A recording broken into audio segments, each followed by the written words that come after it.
Welcome to Charmingly Toxic. Today I have a great guest, my friend Kavya. I met Kavya about 2 years ago, year and a half ago. She's a fellow social worker and reality watching junkie, especially dating shows. So welcome and cheers. Cheers. Hi. Thanks for having me.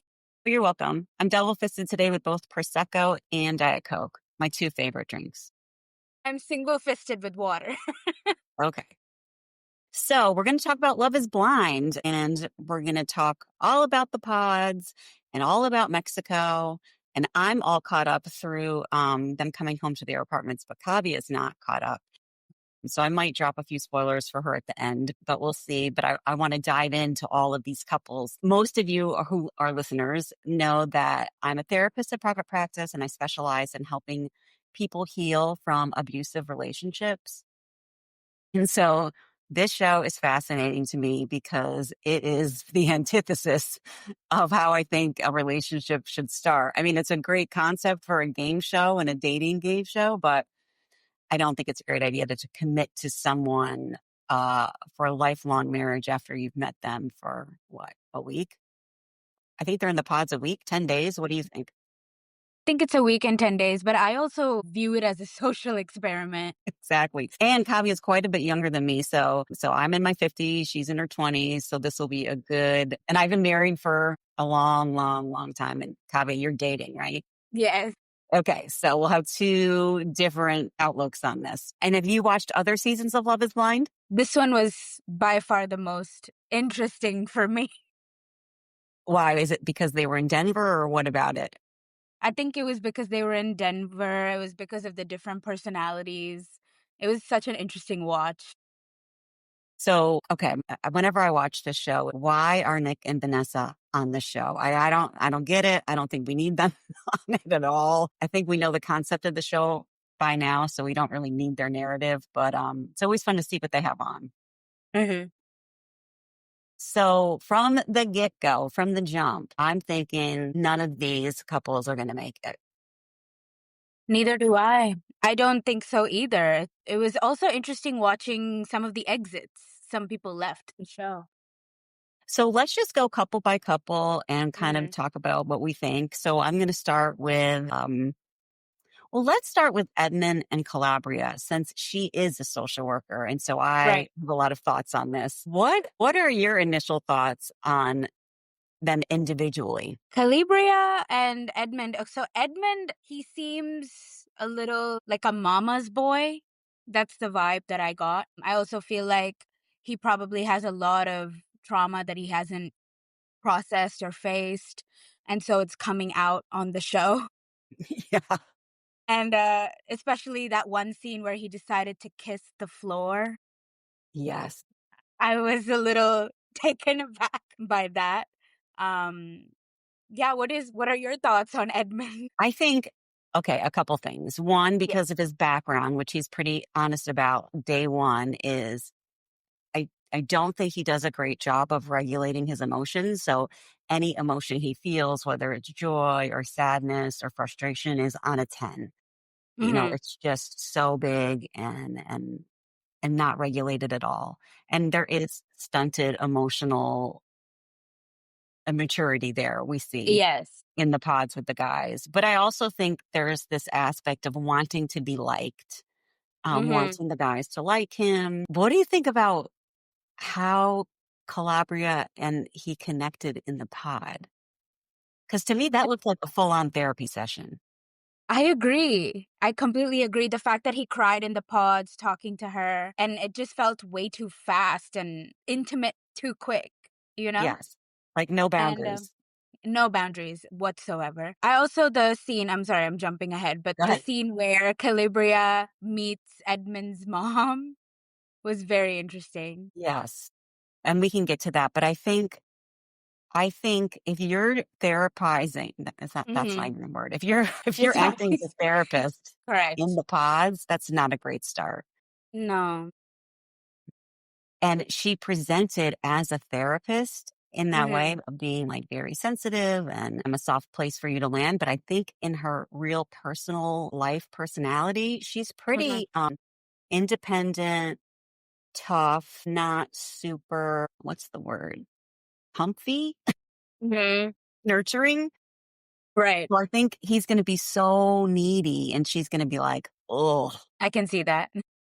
like annoyed. That's the vibe I get. Like she's a strong, independent woman and he's not strong enough for her. Right. So I think this is a no go for sure. Yeah, I don't see it lasting either. You know, and I think too, when Calabria did meet his mom, she was Mhm. also very much acting like a therapist. Mhm. I thought Right. having a lot of compassion for the mom and the mom's past life. I don't know. I think on the daily, I don't think this is the real Calabria or KB as they call her. Right. I think she was putting up a front as well. I didn't think she was being who she authentically wanted to be. Right. We saw a little bit of her real personality in Mexico, though. Yes. Okay, so we're going to move on from them. Mhm. But overall, thumbs down. I don't think this is going to happen. Yeah, same. Okay, so let's move on to Madison and Joe. Mhm. Initial thoughts on Joe. Very frat boy, Yes. Drinker. drinker, yeah, just typical what you would see in, like, a college setting, and I don't think that that's left him. Exactly. He's pretty immature. Very. And then also, like, some of the comments that he's made, I was like my jaw was dropping for everything that was coming out of his mouth. For instance, The wasn't he the one that made that "girls can't be thick" comment or something? well, I don't know. Okay. It was something about women's bodies. Bodies, yes. Yeah. I think also when he saw her for the first time Mhm. I watched it through, I thought, oh my gosh, he thinks that she's beautiful and he's like Mhm. speechless. The second time I watched it through, I think he was like, this woman is too big for me. And Yeah. I don't, is that what the impression you got? Yeah, that was the impression that I got, like, he prefers skinnier women, was, I guess, internally, you know, like, fat phobic, I guess, Yes. instead of That phobic is a good word. yeah. I think he also gave me grifter vibes a little bit when he was like, well, my lease is up, so I could just move into your place. We call those hobosexuals. They just want a place to live. I didn't know there was a name for them. They just want a place to stay. Yeah. And when she disclosed her condition about blindness, Right. I thought that freaked him out big time. Mhm. Why do you think he stayed? That's such a good question. I think it's also I think he's understanding, like, people are perceiving him even though he's in the pods. Yes. So I think it's probably one of those, "Let me try to be the nice guy" act, you know? Right. Like his initial thing is, no, this is not for you, but I'm not going to look like that or say that on TV. Right. I think with them too, more so this season with Mhm. the guys than the girls is this sense of competition about locking a girl down. Mhm. I think last season it was more with the girls were like that, but this season I think the guys are kind of like race to see who gets who. Mhm. And I definitely saw that with the first couple to get together, which was Allie and Anton. I mean, he was like, I'm locking this down immediately. It was so fast. It was really fast. I mean, was that day one in the pods or it was edited to look that way? It could be a lot of the stuff could be edited for effect, so we Right. don't truly know. But they seem like, I suppose, the more stable pair so far? Or is that too soon to say? I got the ick from him. I wouldn't say the ick. No, I got a red flag from him. And the red flag was locking her down that fast.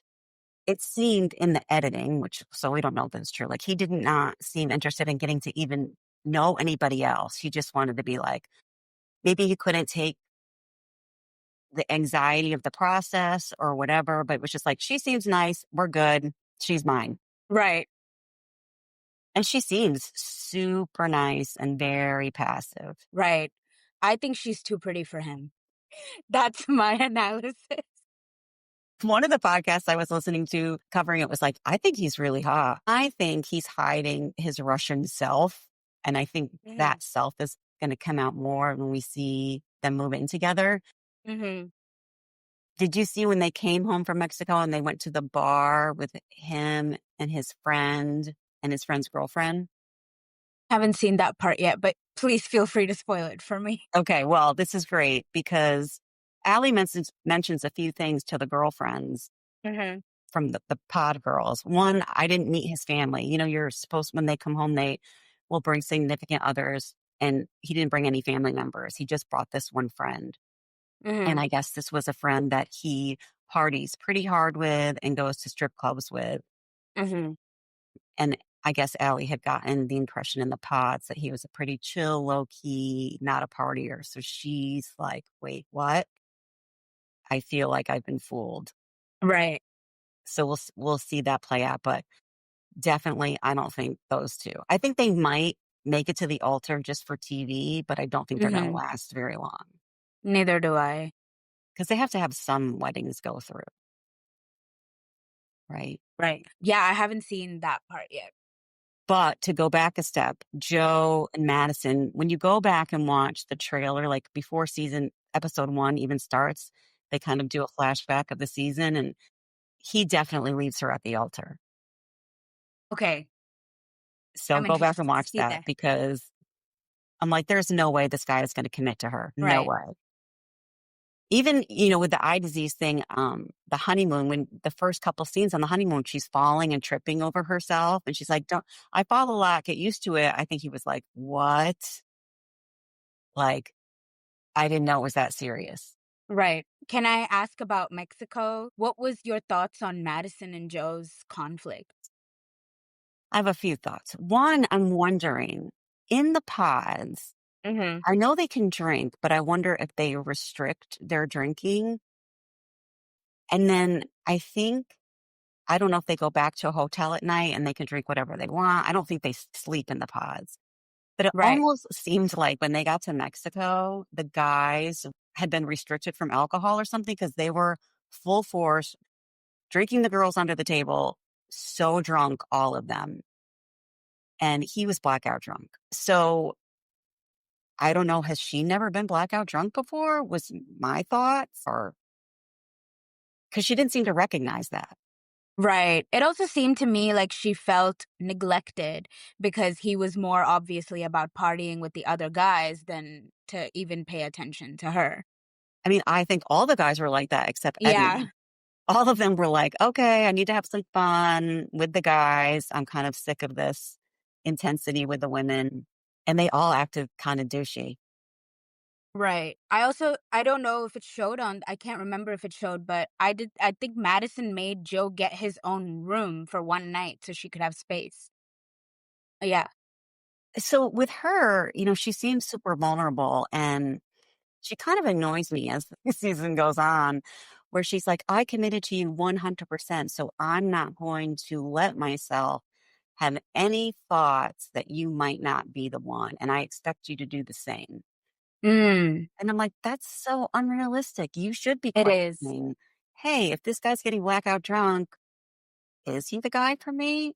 Right. Instead, she's like, I'm all in no matter what. And you should be all in too. And he's like, wait a second, what? Yeah. And then my favorite question, what are your thoughts on Sparkle Megan? Oh my God. Okay. What are your thoughts on Sparkle, Megan? I'm sorry, but she says that every single episode.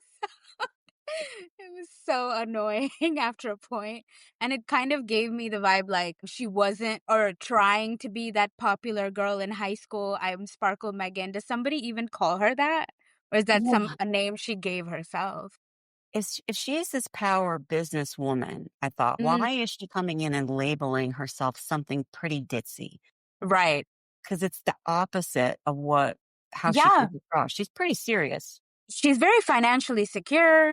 Yeah, so it's like, why Sparkle Megan? Was that something she Right. wanted them to remember her by? I didn't get that whole thing, and all the guys were like, "That was a big turnoff." They told her later, right? Like, Right. gross. Sparkle Megan. Yep. Did you ever watch The Hills? I have not. Okay, so it was an old reality show back in the day, and there was a girl Mhm. on there named Lauren Conrad, and I listened to another podcast, and he said she gives Lauren Conrad vibes, which she does. She's pretty dull, Right. basic, your basic Colorado girl with money, Mhm. new money. He, to me, seems like a big dork. What do you think of Jordan? Jordan? Yeah. No, I don't think I have any thoughts on Jordan. I mean, he leads with this, I'm a dad, this is my kid. Mhm. That's the first thing. I mean, that could Right. be seen good or bad, Right. but he seems not super ambitious and pretty dorky to me. I'm like, I can't see their lifestyles meshing. Right. I think Jordan actually, from my first impression, it kind of came across that he was basically on the show to find someone who would help parent his son. Does he get into what's the deal is with his son's mother? I don't think he's said anything yet. Okay. I'm hoping it unravels. Yeah. I mean, when they get back, she does say that she met her and everything seems cool, but something about him is off also. I don't think Mhm. we're seeing the real him. Now, when he drinks, I do think that's the real him. Right. And also, what was with his chicken lemonade smoothie? Oh my God. I almost threw up.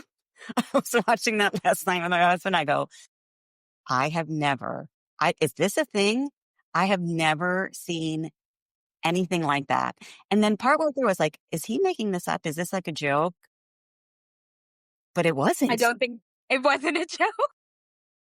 And I can't props to her for trying that. I would have been like, no way, dude. Oh, frozen chicken breasts, raw, in water with what was it? Gatorade? No, Lemon, Crystal Light.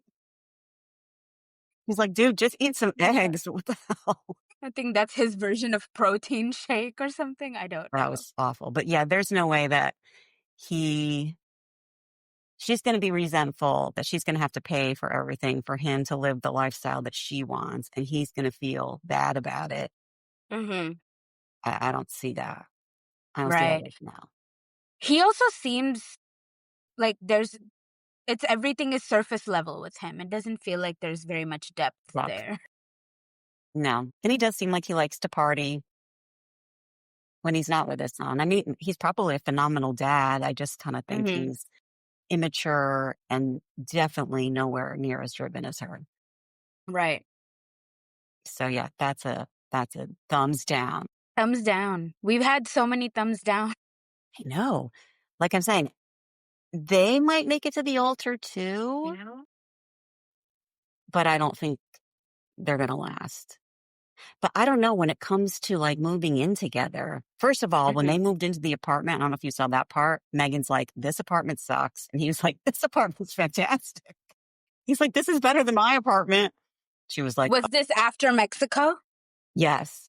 Okay, I have not seen that yet. So after Mexico, they go back to these Mhm. pre-furnished apartments that they provide with them, and he was so impressed. He was like, "This is amazing," and she's like, "No, this is not it." Right. So yeah, I don't know. So that's definitely not happening for me. Do you think that she had a better connection with what was the other guy's name? Brendan? He was like the business guy. Do you remember him? Dark I hair, think so. Yeah, the finance manager, I think he finance was. guy. Yeah. Yeah. I think so. But also Brendan seems very unlucky in love so far, but I could be wrong. He comes back. Okay. They when they get back to Denver and they're moved into the apartments, all of these, who didn't hook up people come back. And he really seems like a douche. Brendan does? He's trying to pull her away from Joe. And I would have been like, if I was Madison, I'd be like, okay, I'm giving Brendan a shot because Joe is just not my speed. But I'm across super douchey. So I could see why she's like, okay, I wouldn't have picked you either. Gross.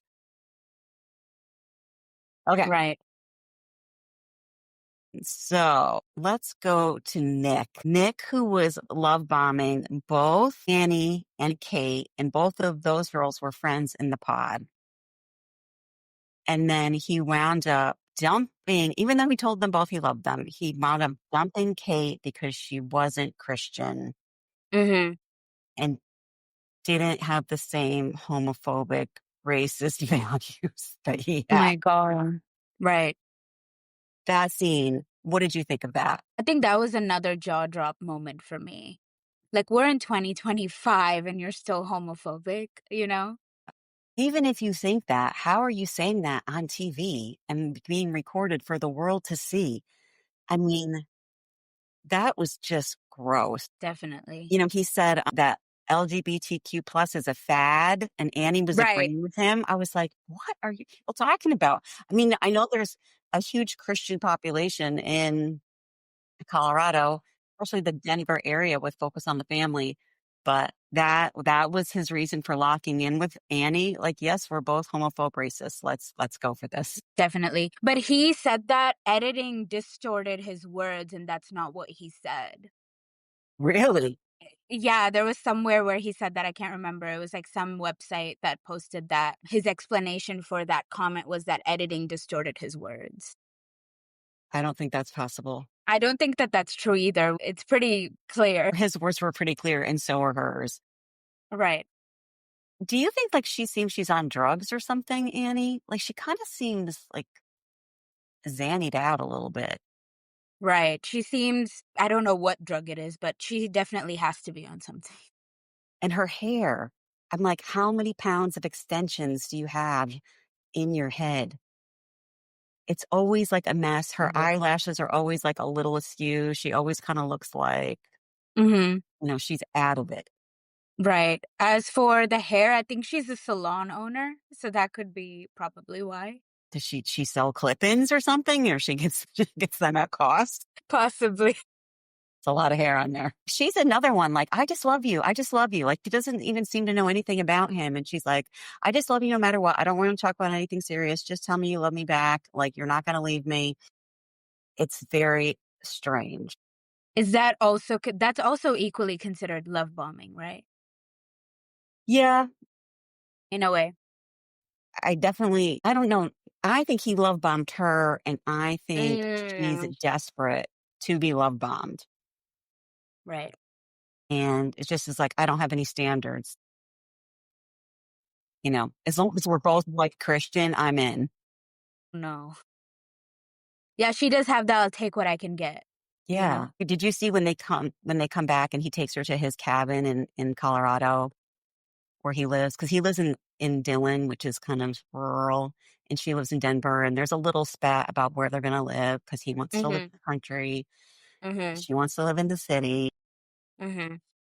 She's pretty adamant, like, she's not gonna live there, and he's pretty adamant, like, "All my hobbies are here, so I'm definitely keeping this house." Well, I don't see that one lasting then.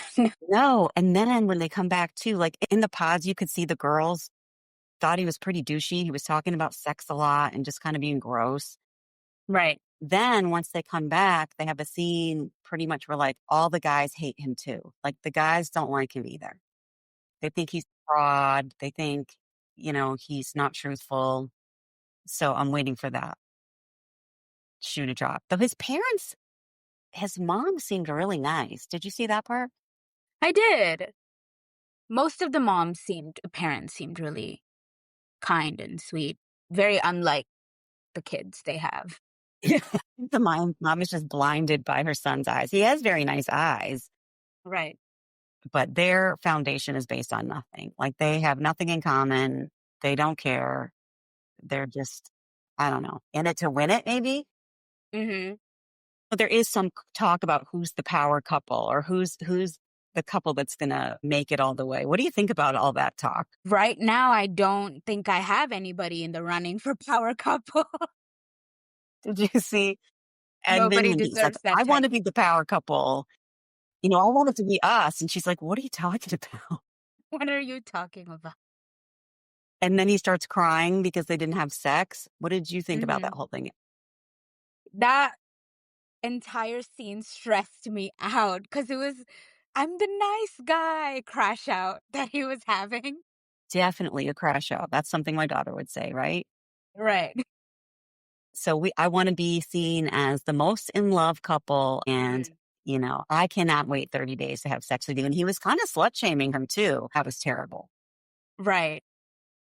But then the fact that Calibria stayed really, or KB stayed really, really like calm and strong during that while he was just having basically verbal vomit, you know? Yeah. There had to be a part of her in there that was like, oh, hell no. Right. I'm out of here. I don't know. I don't know why she's sticking around. I know. I think their relationship definitely gives client and social worker. Definitely. Okay. So then we get to Casey and Patrick.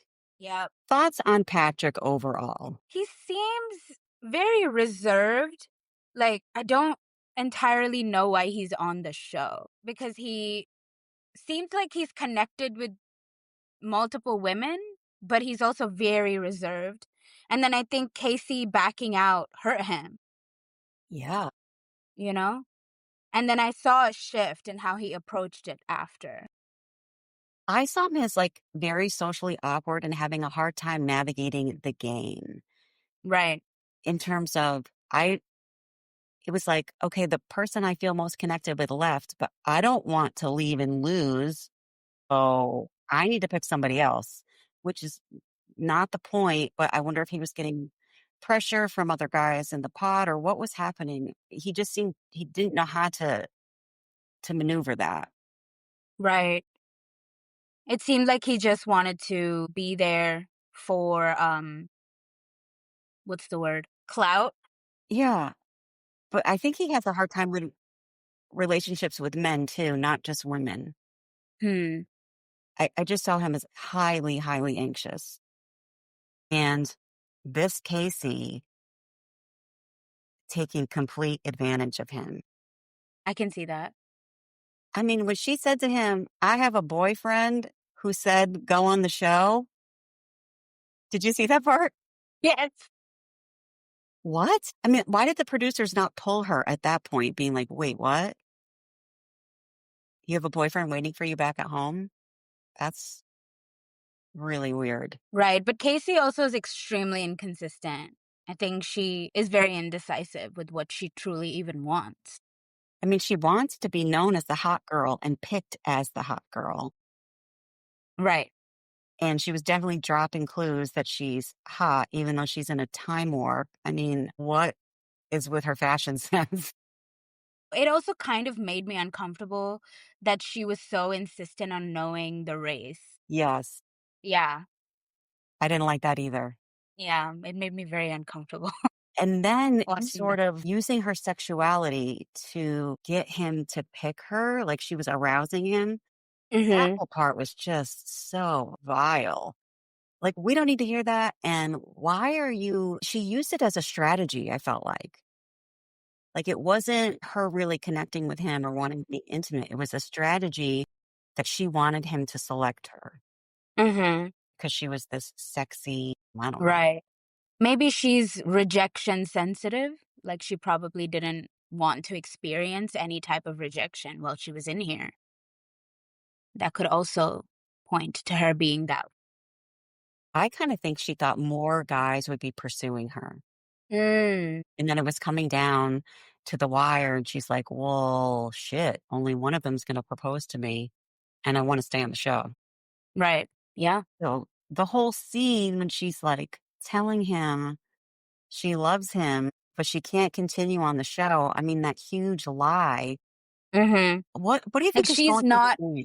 she's not attracted to him. It's so obvious. I think there's a lot of internal conflict and she's giving him mixed verbal signals but also mixed physical signs, you know? Yeah, like why couldn't she just say, I don't think I'm going to grow my physical attraction to you. We've seen that in seasons before where people have said that. Why did she have to Right. lie and say it's just this show stressing me out? And she's like caressing his face and trying to kiss Right. him. And Right. she really did a number on him. I feel really bad. I know, I felt quite bad too, but I think it also stemming from the same idea that it's all how she's being perceived, right? I think they're all very in tune with how they want to be perceived. So I think she's also probably playing that game where she doesn't want to be seen as the bad person. I mean, between her, Annie with the whacked hair extensions, Megan's sense of style is terrible. I feel like these people are stuck in a different decade. Did that come across you at all as a woman in your 20s? Definitely, but I mean, I'm not necessarily a fashion expert, but I did question what they were wearing. Yeah. In one scene, I don't know if you saw this, where they go house hunting. Sparkle Megan has on this cap sleeve white dress with weird Converse and French tip nails. It's like, what is she wearing? She's playing a character. Yeah, that Definitely. yeah, it just doesn't jive with her. Anything she picks out, or any of them for that. Yeah. I don't know. Not to diagnose Sparkle Megan, but I think she definitely has borderline or something. You think she does? That's some of the signs point to borderline for sure. I think she leans more heavy ego. Hmm. That could be it too. Like, I think, Edmund is borderline I can totally see Edmund being borderline. because he's so, like, can't regulate at all. Mm. He seems pretty impulsive and Out of erratic. touch. Yeah. Yeah. So the one I liked the best was Mhm. Anna. Me too. So, what do you think her deal was? Do you think she was just like, "Okay, I really don't like any of these people," or the show is stressing me out? I think it was a combination of both. I think she ghosted everybody and she said that it was because it was emotionally overwhelming. I think that was the statement she gave the media, was that it was emotionally overwhelming and that she had concerns about her parents and how they would perceive the show. But I don't entirely know how true that is. I mean, do you think that that reality sets in when they're filming? Like, maybe in the beginning when they apply and they get so caught up in being selected for the show, and then once they're in Mhm. there, they're like, "Oh gosh, how is this Yeah. really gonna play out with my family?" Definitely. I think there was another contestant, Blake, I believe his name was. He also left, Yeah. but we don't know the reason behind his departure. And so far, they didn't bring him back, but I think his was more clear of like, "I really don't want to be with anyone here." It's, like, not my thing. Right. I feel like that's probably what Anna was feeling too, but she probably media trained her response. I mean, for the most part, Mhm. a lot of them seemed like they really wanted to invest in the experiment. Like, do Right. you think any of them was just like, "I just wanna go on this show to get followers?" Right. Yeah. I agree. I think most of them that was the case. I mean, the only one maybe I'm thinking is Casey maybe wanted to get followers, Mhm. but I didn't really see that in anybody else. Maybe a free trip to Mexico, some of them That could be it. I don't know. I don't think any of these people have a shot. There's no commonality. And they kind of reach for commonality, which, you see sometimes Mhm. people start to get together and they're like, we have the same birthday, or our mom, went to the same college. So it's meant to be. They put a lot of meaning to little coincidences, Mhm. just like Megan, her dad having type 1 diabetes and this little boy. I kind of thought that was a stretch. A lot of people are like, yes, that's a sign, or that was so sweet. But what did you think? Possibly. I believe that a lot of them, I think they started out with good intentions, but then I think the fact that it's on Netflix and it's a global platform and all of those things probably got to them and they wanted to be perceived a certain way. I see that happening a lot in shows where contestants start completely acting out of character from who they truly are just Right. to gain followers, clout, brand deals, you name it. The longer they're filming, the less authentic they become. I think so. I definitely think I don't find a lot of them I don't find genuine. I think they want all the followers and the you see how much influencers make these days. They make more than most business owners. So, it could also be the money aspect and yeah, So who do you think was the most toxic in the pods? I don't. think there was a most or least. I think they all had so many toxic traits. It was mind-boggling. I think I'm going to go with Nick Okay. for in the pods. Okay. And then out of the pods, who do you think? Imma give that award to definitely Edmund. For sure, he's a contender with Casey, I think. Right. Yeah, the two of them. They're toxic in different ways. We'll say that. Mhm. Yeah. We'll definitely say that. Just a lot of red flags there. How would you compare the show to Love Island? Do you watch Love Island? I do like Love Island. This past season was quite an eye-opener. Most of them didn't even last after they left the island. Right. I kind of think like given the time frame, Mhm. they have more of a shot on Love Island maybe Mhm. than or Love is Blind. But also the cast of Love Island is just there to be an influencer. And also a lot of this is my understanding is a lot of the casting that happens on Love Island, they're scouted, I believe, like, Yeah, they're asked to join the show that's true. versus a process of, like, an application. That's absolutely true. Mhm. So do you think that the people who apply to Love is Blind, do you think they're desperate? Possibly desperate, but also I wanted your opinion on this specifically is do you think that they did a psych evaluation on these contestants before they brought them on? I think on any of these shows, if they do a psych eval, it's pretty short because they want the crazy. It would be Okay. boring. I don't think they think of the best interest of the contestant. Oh, that's exploitation. Yes, it is. Right, yeah. I could see how it would add entertainment. They're saying like, I want to be a therapist on set for these shows, but no production company is going to want a therapist on set because they want they want that crazy. Right. They don't want these people to have coping skills.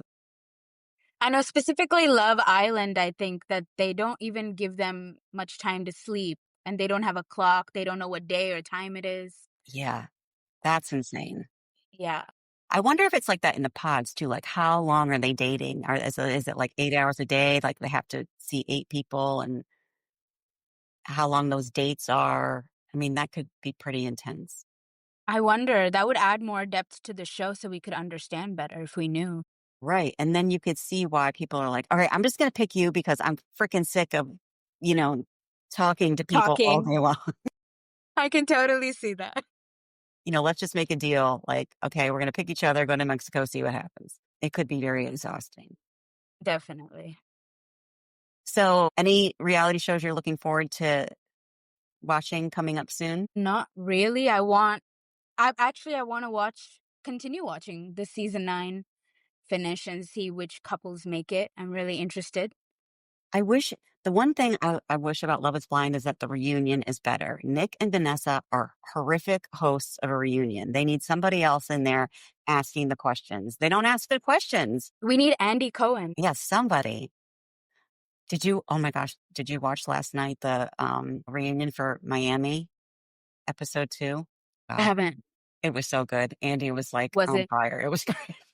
So, Kavya, I want to give you a second to plug this new book that you just published, which is beautiful. Go Thank ahead and you. talk about it. Yeah, I'm a published author now.